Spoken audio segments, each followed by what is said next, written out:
சுற்றி சூழல் விழிப்புணர்வு செய்திகள்.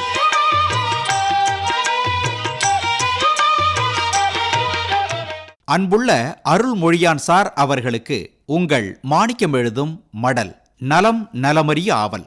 இன்னைக்கு ஒரு முக்கியமான நாள், வேர்ல்டு வெட்டினரி டே, உலக கால்நடை தினம் அல்லது கால்நடை மருத்துவர் தினம். 2001 இந்த நாள் கடைபிடிக்கப்பட்டு வருது.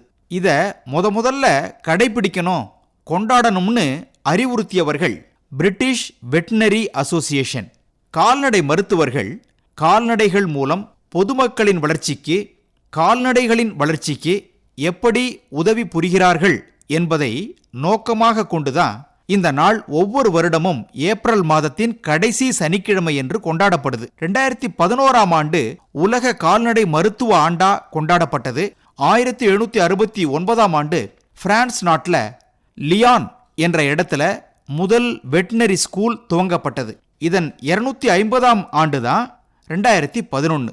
அதை கொண்டாடும் வகையில தான் வேர்ல்டு வெட்டினரி டே 2011 அனுசரிக்கப்பட்டு நிறைய விழாக்கள், நிகழ்ச்சிகள் நமது கால்நடை மருத்துவ அறிவியல் பல்கலைக்கழகம் மூலம் எடுக்கப்பட்டது.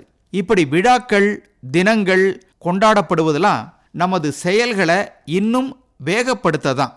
ஒவ்வொரு ஆண்டும் ஒரு நோக்கத்தோடு இது மாதிரியான தினங்கள் கொண்டாடப்படுது.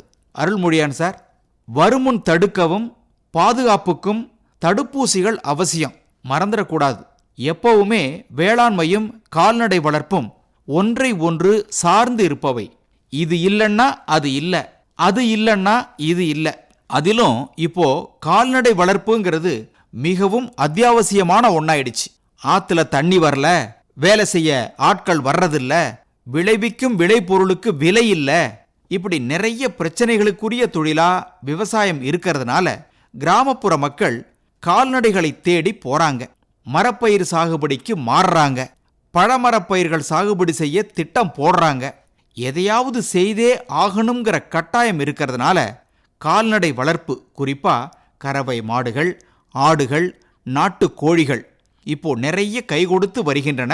அதே போல கூழ்மர சாகுபடி, பழமர சாகுபடியும் விவசாயிகளுக்கு உறுதுணையா இருக்கிறத பார்க்குறோம். நிலத்தை தரிசாவும் போட முடியாது. அருள்மொழியான் சார், அதுக்காக நிறைய விவசாயிகள் கால்நடை வளர்ப்போட அவற்றிற்கு தேவைப்படும் தீவன பொருட்கள் கோ3, கோ4, கோ5 தீவன மரப்பயிர்கள் வளர்க்கிறாங்க. அசோலா பெரணி வகை தாவரம், இதை வளர்த்து தீவனமாக கொடுக்கறாங்க. நரிப்பயிருன்னு ஒரு பயிர் வகை இருக்கு. இதை சாகுபடி செய்தா நமக்கும் உணவு, கால்நடைகளுக்கும் உணவு, இதன் கழிவுகள் சாகுபடி செய்த மண்ணுக்கும் உணவுன்னு அனுபவ விவசாயிகள் சொல்றாங்க. இப்படி ஏதாவது மாத்தி யோசிச்சு செயல்படுவோம். ஒரே கல்லுல 2 மாங்காம்பாங்க கிராமத்துல. நாம ஒரே கல்லுல 3 மாங்காய் அடிக்க வேண்டிய கட்டாயம் வந்துடுச்சு.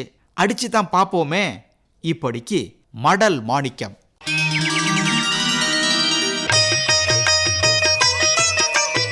நம்மை சுற்றி சூழல் விழிப்புணர்வு செய்திகள் கேட்டீர்கள்.